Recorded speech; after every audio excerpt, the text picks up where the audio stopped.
चलिए तो देखिए, विपक्ष के उपराष्ट्रपति पद के उम्मीदवार बी सुदर्शन रेड्डी के नामांकन की प्रक्रिया को इस वक्त जो है पूरा किया जा रहा है। तस्वीरें उसकी हम आपको इस वक्त दिखा रहे हैं।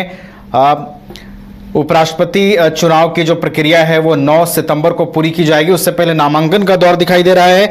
बीते दिन एनडीए के जो उम्मीदवार हैं सीपी राधाकृष्णन, उन्होंने भी जो नामांकन की प्रक्रिया है उसको पूरा किया था। और आज देखिए, विपक्ष के जो उम्मीदवार हैं बी सुदर्शन रेड्डी, वो नामांकन की प्रक्रिया को पूरा कर रहे हैं। एनडीए के उम्मीदवार सीपी राधाकृष्णन और विपक्ष के उम्मीदवार यानी कि इंडिया ब्लॉक के उम्मीदवार बी सुदर्शन रेड्डी के बीच उपराष्ट्रपति पद का जो मुकाबला है वो हो रहा है।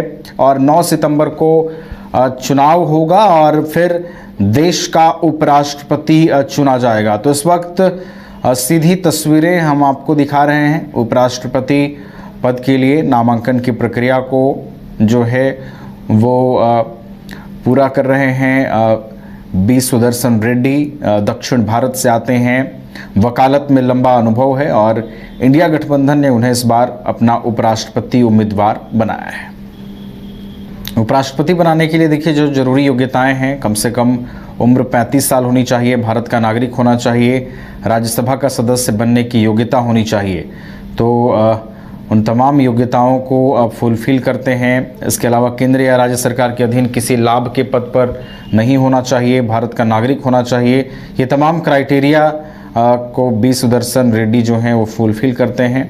और देखिए इस वक्त उनकी नामांकन की प्रक्रिया को जो है वो पूरा किया जा रहा है।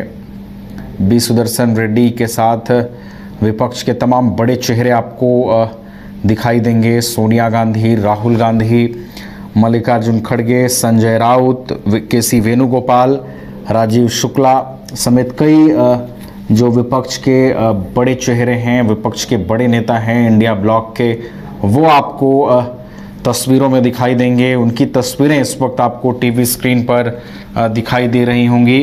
तमाम जो घटक दल हैं, हमारे साथ हमारे दिल्ली संवाददाता दीपक जुड़ गए हैं फोन लाइन पर, उनका रुख कर लेते हैं। दीपक, देखिए बीते दिन सीपी राधाकृष्णन ने नामांकन किया एनडीए के उम्मीदवार, और आज विपक्षी दलों के यानी कि इंडिया ब्लॉक के जो कैंडिडेट हैं बी सुदर्शन रेड्डी, वो नामांकन की प्रक्रिया को दीपक पूरा कर रहे हैं। इस वक्त पूरी कागजी प्रक्रिया जो है वो पूरी की जा रही है और महागठबंधन भी मजबूती का संदेश दीपक देने की कोशिश कर रहा है नामांकन के जरिए। बिल्कुल, देखिए बी सुदर्शन रेड्डी आज अपना नामांकन जो है वो 11:30 बजे दाखिल कर रहे हैं और उनके नामांकन की जो प्रक्रिया है वो चल रही है। इस समय इंडिया गठबंधन की तरफ से पूर्व न्यायाधीश बी सुदर्शन रेड्डी को अपना उम्मीदवार बनाया गया था। उपराष्ट्रपति के चुनाव के लिए दोनों पक्षों की तरफ से, चाहे वो विपक्ष हो या पक्ष हो, दोनों तरफ से जो है एक नाम जरूर सामने लाया गया है और ये एक मजबूत लड़ाई मानी जा रही है। और ऐसे में कल जब एनडीए के उम्मीदवारों ने अपना नामांकन दाखिल किया था और आज विपक्ष की ओर से यानी इंडिया ब्लॉक की तरफ से जो सहमति बनी और उनके जो उम्मीदवार है वो अपना नामांकन दाखिल कर रहे हैं, क्योंकि कांग्रेस की तरफ से मल्लिकार्जुन खड़गे ने जब नाम ऐलान किया था तो उन्होंने साफ तौर पे ये कहा था कि लड़ाई वैचारिक लड़ाई है और इस वैचारिक लड़ाई में हम अपना उम्मीदवार जरूर उतारेंगे, और इसी के साथ उन्होंने नाम का भी ऐलान किया था।